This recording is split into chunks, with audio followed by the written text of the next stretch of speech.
Mesdames et messieurs, bonjour. Bonjour. Bienvenue à Lumière du Monde. Lumière du Monde, d'où nous vient ce titre? D'Hydro-Québec? Non, pas vraiment. Peut-être plus de la célèbre phrase du Christ s'adressant aux gens, leur disant « Vous êtes le sel de la terre. » Michel, Vous êtes la lumière du monde. Exactement. Alors, partout où il y a des humains, il y a des initiatives lumineuses donc qui émergent. Et nous, à notre émission, on se fait un plaisir d'en mettre en lumière quelques-unes, au moins 3 aujourd'hui, n'est-ce pas? Tout à fait. Premièrement, je vous présenterai un reportage mettant en vedette un moine d'Oka. Un moine qui habituellement prie le Seigneur, travaille en silence, qui a reçu un coup de fil du délégué du pape Benoît XVI, l'invitant à devenir rien de moins que l'évêque de Sainte-Anne de la Pocatière. Il s'appelle Yvon-Joseph Moreau. Je vous le présenterai donc dans un instant. Deuxième sujet, les vétérans canadiens qui sont à l'honneur. Oui, Michel. Alors, il y a eu une célébration organisée en leur honneur. Ces vétérans, ces participants aux guerres à différentes époques, incluant le conflit en Afghanistan, c'était la couleur spéciale cette année, donnée à cette cérémonie, 1er novembre. Mais d'abord, tout le monde connaît le Petit Séminaire de Québec, institution multicentenaire maintenant qui a pour fonction d'aider les jeunes garçons à discerner leur vocation. Cela dit, au cours des dernières décennies, le Petit Séminaire de Québec a changé sa mission. Et de sorte qu'il était nécessaire de fonder une nouvelle institution qui porte le nom maintenant de Petit Séminaire diocésain de Québec. Notre collègue Martin Bauduc s'est rendu à la soirée d'inauguration. Voici ce qu'il nous a ramené.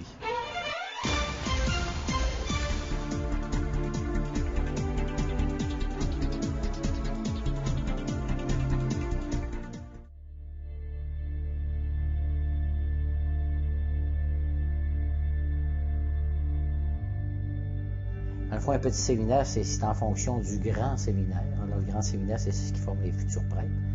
Alors, on a pensé que dans le contexte actuel de notre société, puis le contexte de notre Église aussi, si on voulait, je dirais, avec beaucoup d'espérance, avoir une relève vocationnelle éventuellement, ben il faut comme former des chrétiens.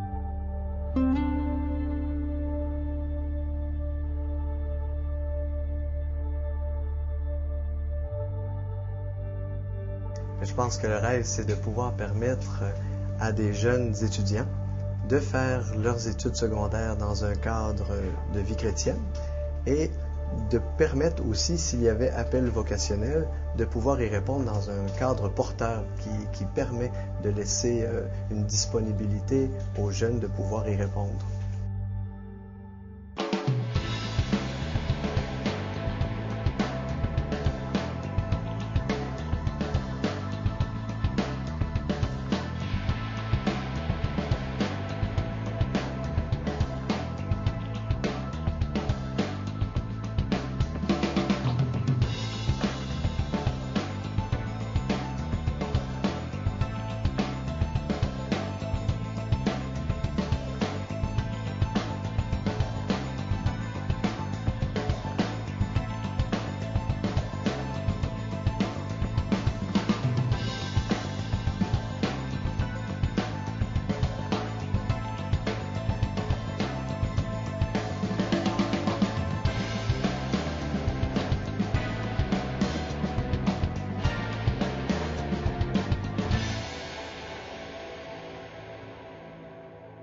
Alors, on s'est donné comme des armoiries, sous la forme d'un blason ou d'un écusson. On a donc le fond or avec la croix rouge, et donc la croix, fondamentalement, qui représente bien sûr le Christ.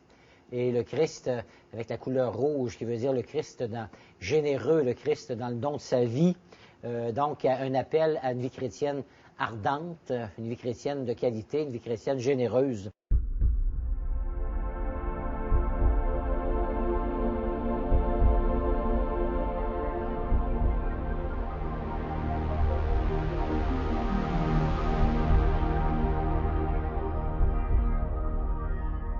Ce que je remarque ici, avec les petits séminaristes, c'est que beaucoup ont le désir de sainteté. Je pense que pour les formateurs, c'est d'être conscient qu'il y a des jeunes qui veulent vivre cette sainteté-là, cette sainteté évangélique qui nous est proposée dans l'Église. C'est un chemin qui nous est grandement ouvert. Et je vois ces jeunes qui sont intéressés à suivre ce chemin de sainteté. Et je pense bien que le petit séminaire est là pour les conduire à ce désir profond qui les habite. La raison pourquoi je suis venue au petit séminaire, c'est pour la foi, pour augmenter la croyance, aussi puisque nous avons tous une ouverture vocationnelle, peut-être dans le futur recevoir la parole du Seigneur qui va nous mener à la vocation.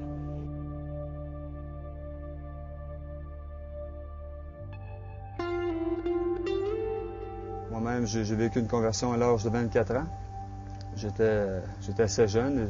J'ai vu d'autres jeunes autour de moi qui ont vécu de belles conversions.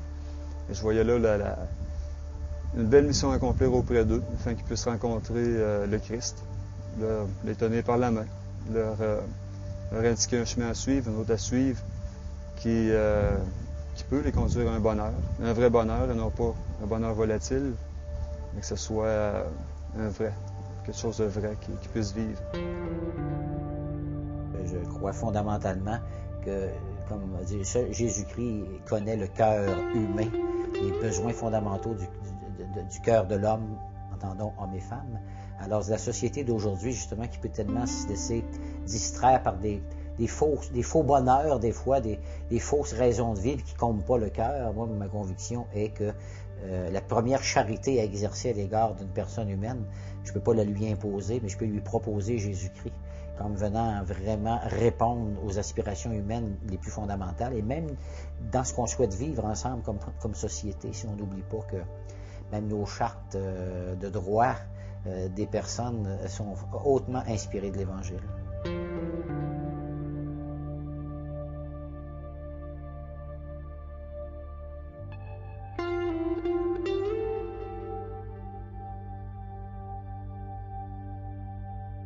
C'est un projet exigeant. L'amour est exigeant. Et quand je me souviens toujours de Jean-Paul II qui nous disait, si on ne propose pas des exigences aux jeunes, on les trompe.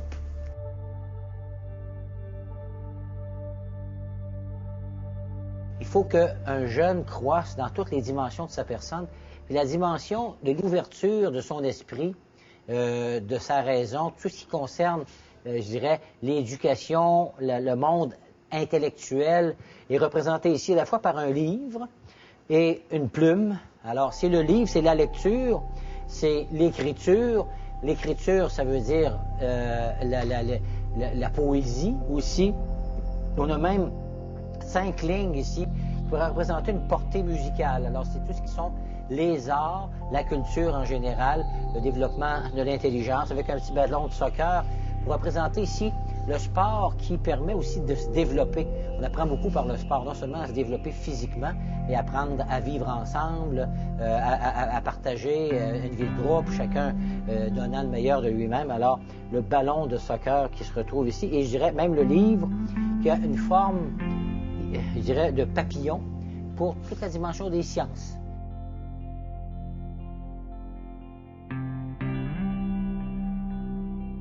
On a des équipes de sport, quand on a des affaires d'organiser, c'est fun. On a des ordinateurs, on a une bibliothèque pour nous tout seuls. On a des équipes de hockey, on a un pointage, on a une saison de hockey. Puis...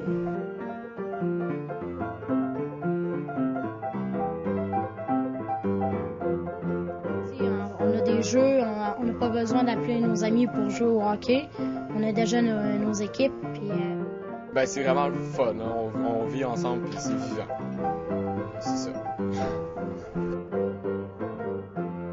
La coquille Saint-Jacques représentait le pèlerinage. Alors pour nous, représente ici la vie de foi.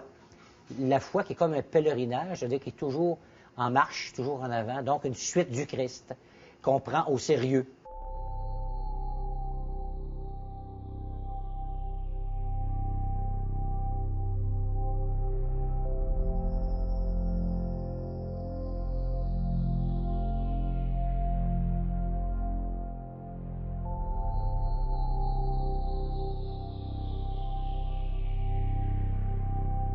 sûr qu'avant, j'avais pas la chance de tout le temps aller à la messe à tous les matins.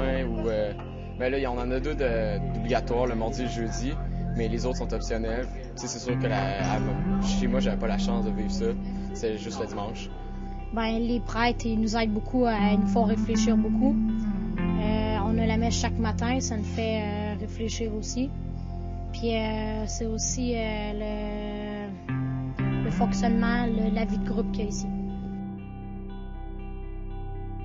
Et je dirais que s'il y a de l'héroïsme, c'est les jeunes qui le sont héros, parce que je dois vous dire qu'on a été particulièrement étonnés, agréablement surpris de ce qui les a motivés à venir, parce que le jeune n'avait pas ne pouvait pas d'avoir de motivation pour venir dans un lieu comme ici si c'était pas dans sa foi. Ils ont vraiment choisi de venir après avoir vécu une expérience qu'on leur a proposée. On pourrait peut-être dire, il y a des gens qui avaient dit ça ne marchera pas, on est dans un autre contexte, on est en 2008, et pourtant, ils sont là, et même qu'on a rempli toutes nos chambres et qu'on a dû refuser quelques candidats. Mais ça, c'est les jeunes, c'est à eux qu'il faut demander comment, dans ce monde-là, ils ont pu faire un choix comme celui-là.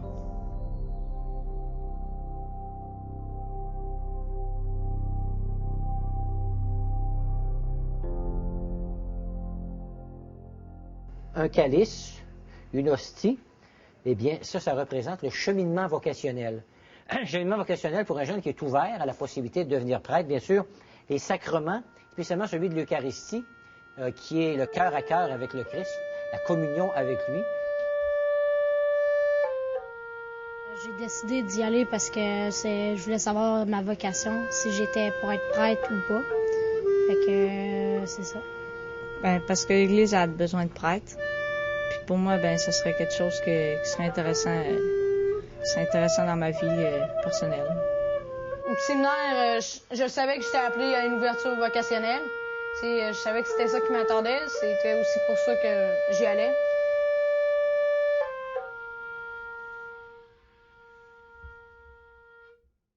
Et ensuite, ici, 3 anneaux qui sont comme imbriqués l'une dans l'autre, qui représentent la vie de groupe.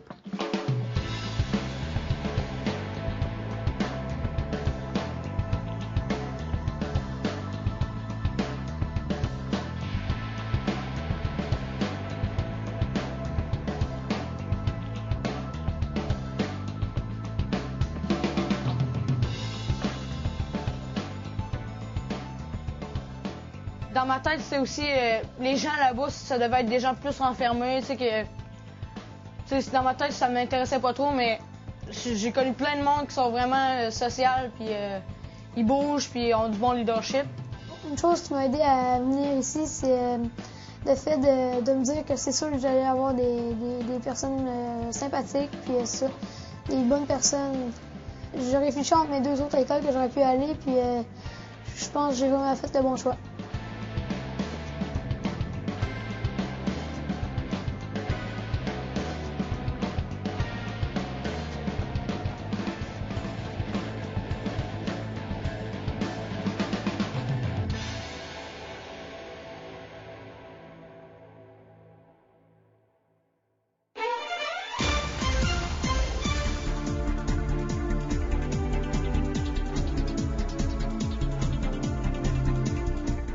Il y a parfois des appels téléphoniques que l'on reçoit qui changent notre vie.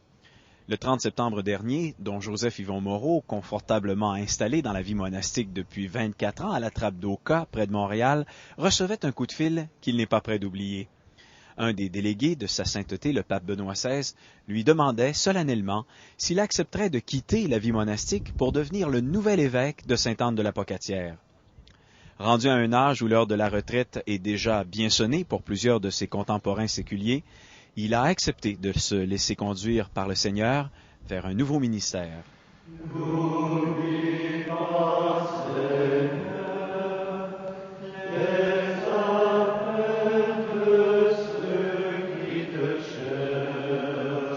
J'ai reçu le téléphone le 30 septembre. Où on me demandait d'abord si j'étais bien seul dans mon appartement. Et c'est le secrétaire du nonce. Et ensuite, donc, le nonce m'a dit, bien, voici, le Saint-Père vient de vous nommer, veut vous nommer évêque du diocèse de Sainte-Anne de la Pocatière. Est-ce que vous acceptez? Alors, c'est sûr qu'on n'a pas un long temps de réflexion qui est donné. Et finalement, Eleonore me demandait d'écrire une lettre en réponse au Saint-Père. J'ai finalement envoyé ma lettre le 2 octobre, répondant positivement. Après l'effet surprise du début, je me suis dit, bien, c'est tellement inattendu que ça doit être un appel de Dieu. Il n'y a que Dieu pour me désinstaller comme ça.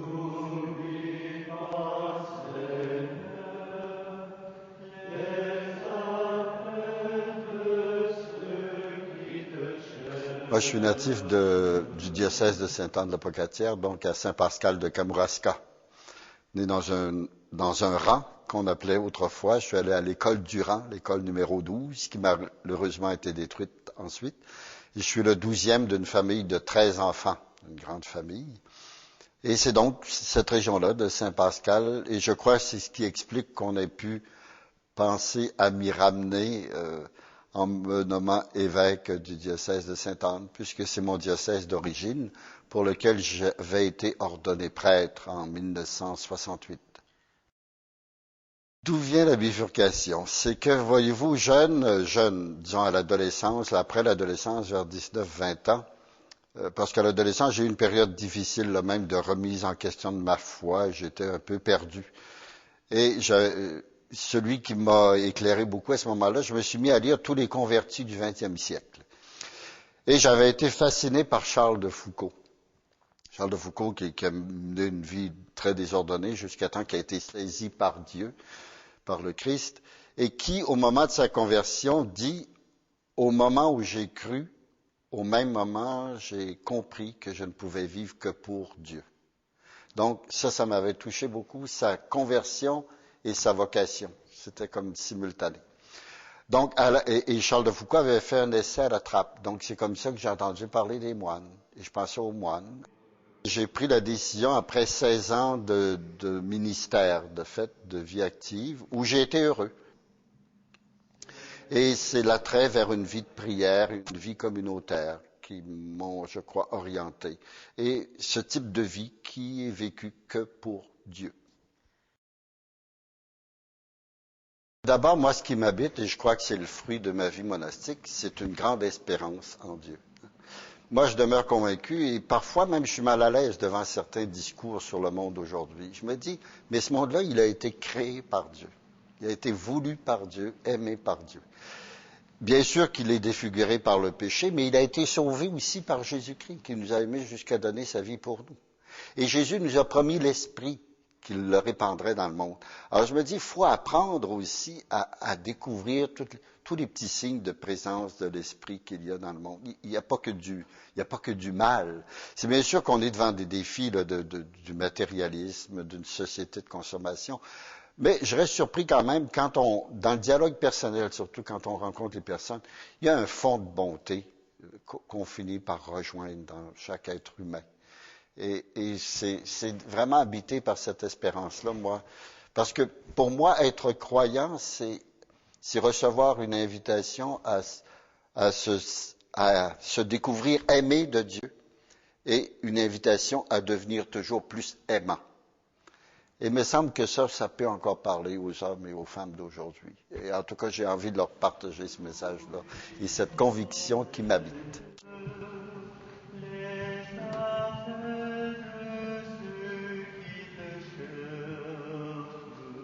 Cette nomination m'apprend que Dieu n'a jamais fini de nous surprendre et aussi, en même temps, il me surprend, puis je reconnais le Dieu de la Bible qui va choisir parfois des personnes âgées pour leur donner de nouvelles missions. Parce que je me dis, c'est un peu fou là, ce que je vis. À un âge, j'ai eu 67 ans la semaine dernière. Tous mes confrères de classe sont à la retraite ou préparent leur retraite et souvent sont à la retraite depuis plusieurs années. Et moi, je prends un nouveau défi. C'est un peu fou, mais je crois que c'est la folie du Christ qui m'habite pour répondre oui.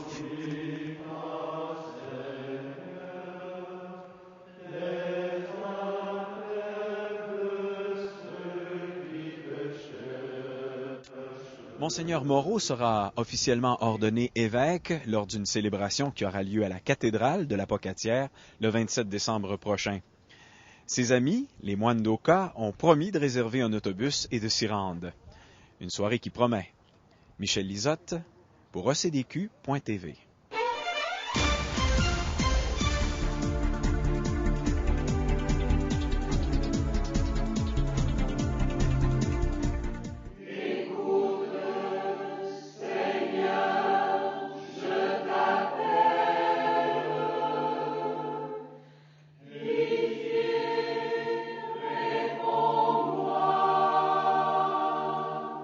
En cette journée du 2 novembre 2008, journée commémorative des défunts, et dans un hommage tout particulier rendu aux anciens et nouveaux vétérans, nous nous sommes rendus à la Basilique de Québec afin d'assister à cette messe-concert, la deuxième organisée par le 35e groupe Brigade du Canada.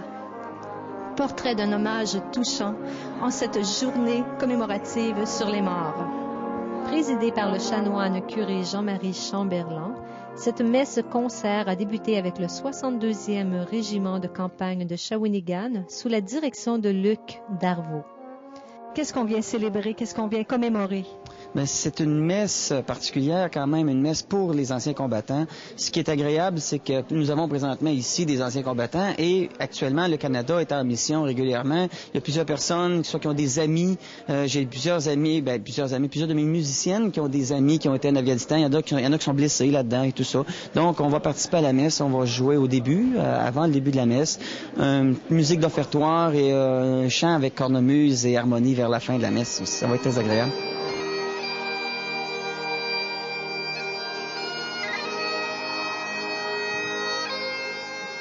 Par la suite, s'en est suivie une prestation d'Édith Beaulieu, récipiendaire ex aequo du concours de composition de messe du 400e de Québec, interprétée par plusieurs musiques de l'ensemble vocal Mosaïque sous la direction de M. Luc Letourneau. L'ensemble Mosaïque, c'est un ensemble multifonction. On se réunit pour des occasions ponctuelles. Donc, ici, il y avait une occasion de faire un événement particulier, et puis on s'est réunis pour cet événement. Et la messe d'Édith Beaulieu, donc, que nous connaissons bien, on a participé à l'élaboration de sa messe, on a travaillé ensemble pour la composition, et puis elle l'a composée, mais on a travaillé ensemble pour la mettre en forme, et puis ça a donné une pièce remarquable. Alors, ça nous fait plaisir de la présenter ici, fruit du travail, ça fait longtemps qu'on la prépare, et puis on est arrivé à ce résultat.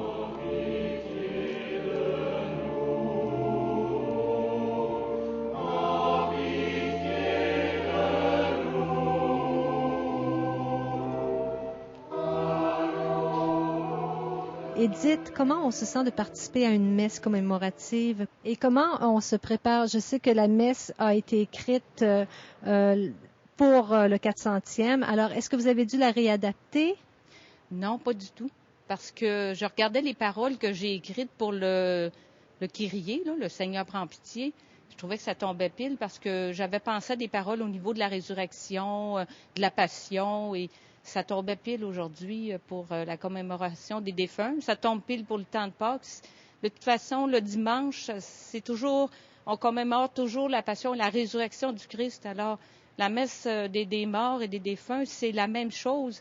C'est le mystère de l'incarnation, le mystère de la souffrance, le mystère de la résurrection que Jésus-Christ a vécu et que nous allons vivre nous aussi.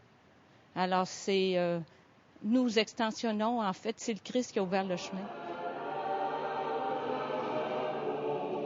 Notons également la présence des cadets de Loretteville qui ont tenu à être présents à cette messe commémorative des anciens et des nouveaux vétérans.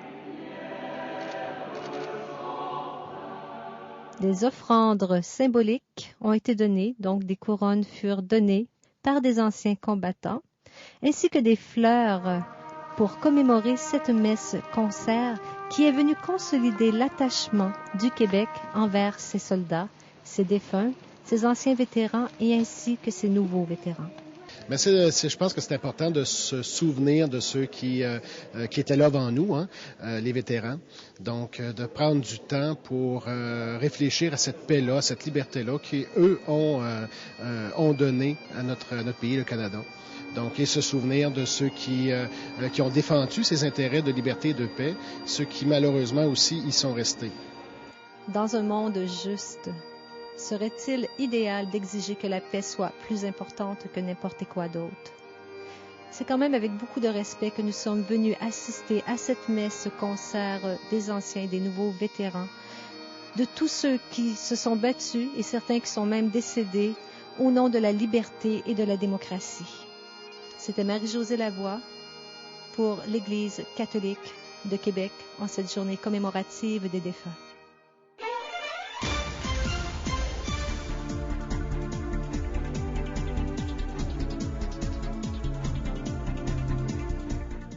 C'était la messe des vétérans.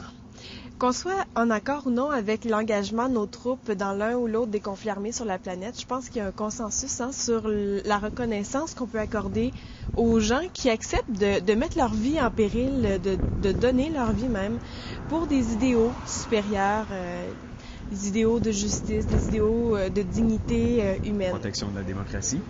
Alors, ce sont des événements comme ceux qu'on vient de vivre ou le jour du souvenir qui nous permettent de nous rappeler ça. Alors voilà, c'était notre émission pour cette semaine. La semaine prochaine, Valérie, nous aurons un spécial de Noël. Et tu étais déjà prêt avec ton casque de bois, oui, mon cher Michel? Oui, tout à fait, mesdames, messieurs. Je vais aller chercher mon sapin de Noël, ce sera pas long. Alors, 3 sujets qu'on vous réserve la semaine prochaine. Vous savez qu'on est passé d'une époque où on célébrait Noël à l'église à une nouvelle époque où on célèbre Noël beaucoup dans les centres d'achat. Oui. Donc, nous avons rencontré l'abbé Alain Roy, liturgiste, pour qu'il nous aide à retrouver le sens premier de Noël. On se penche aussi sur les origines de la tradition des crèches de Noël.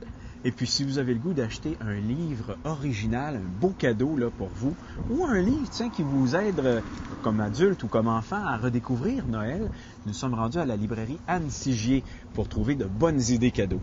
Hey, on approche de Noël. Si vous sentez un élan de générosité débordant, n'hésitez pas à nous faire un petit don puisque notre émission, elle existe grâce à vous. www.cdq.tv. Au revoir. Au revoir, bonne semaine.